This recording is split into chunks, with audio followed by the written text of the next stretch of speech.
Hello, ladies and gentlemen. Welcome to another episode of Towards a Better Nigeria. We continue our series on the fall of Africa. Today is going to be the the third episode in that series. My name once again is Monyoluwa Olu Davis. Last week we spoke about how the first aspect of slavery led to the fall of Africa.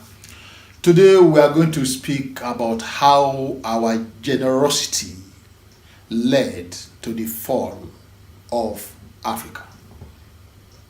Strangely enough, how can generosity lead to our downfall?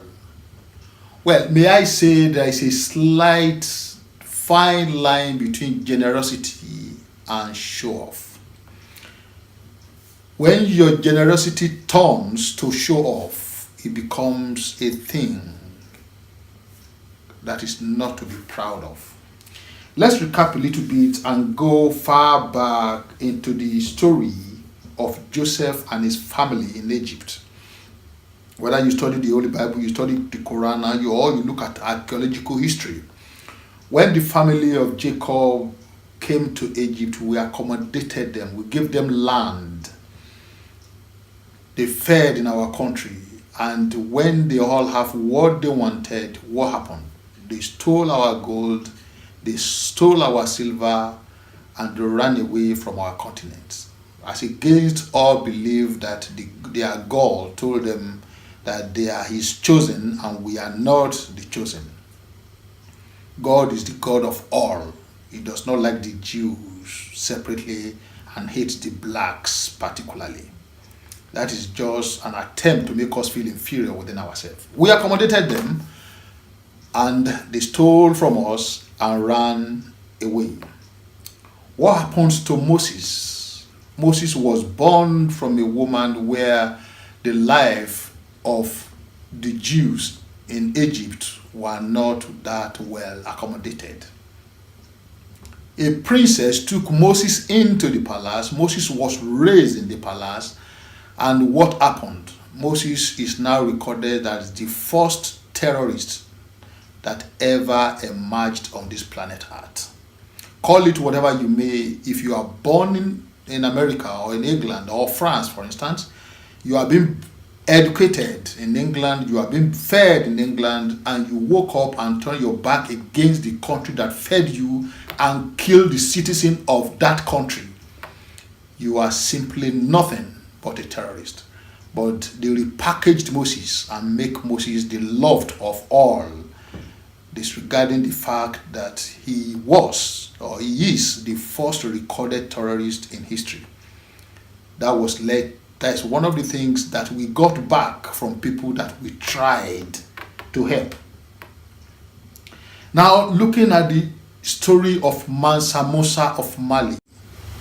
In record, Mansa Musa of Mali is still the richest man that ever walked on this planet Earth.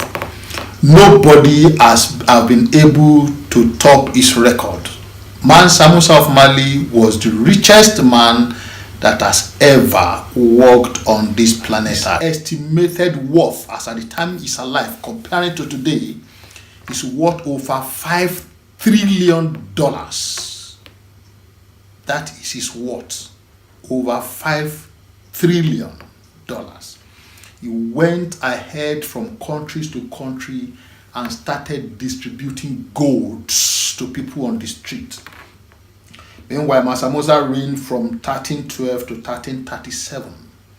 He went all around distributing golds. He went to Portugal, he went to Spain, and he was giving gold to people on the streets. And that opened the eyes of the European. He said, if this man can give this much of gold to people, there must be more from where that came from. And they came to Africa for exploitation. They came fully armed to kill, to maim, to destroy, as long as they can get what we have that they don't get. So that was what opened the eyes of the European to the continent of Africa for a mass migration to come and exploit and steal from us. Our generosity does not end there. We give lands to them when they came. It's just for them to ask, can we just have a little bit of land, please? Yeah, go ahead and have it. And they had almost all the land. Look at what is happening in Zimbabwe today. They collected all their lands, and when the owner of the land wanted it back, it becomes unfair. Oh, it's not fair. You're asking for your land back. Yes, it was ours. We lent them to you in the first place. Now, look at what is happening presently.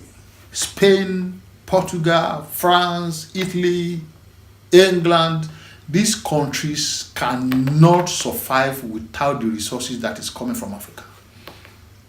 In Nigeria alone, Shell, which is owned by British, makes over $30 billion from Nigeria annually, every year, and nothing is contributed back to that community. And these are the people that stand up and call us corrupt. We are so generous. We give to outsiders. We like to please people more than we do please ourselves. Now, unless we can first of all look at it and say there is a fine line between us being generous and between us doing some show off. A typical African man, we have a little bit of money, and what they want to do is they want to show off, to intimidate others, to let others know I've arrived. And that is still on today. It's in our culture that need to be addressed. These are part of the things that led to the fall of Africa. We continue this series next week, Monday, on the fall of Africa, episode 4, where I'll be talking about our belief system, how our belief system led to our fall. I hope you've enjoyed this series. If you like this video, please like, subscribe to this channel for subsequent videos. And once again, as I usually say, if you love Nigeria the same way that I do, together we can fix it. Bye for now. See you next week. God bless all.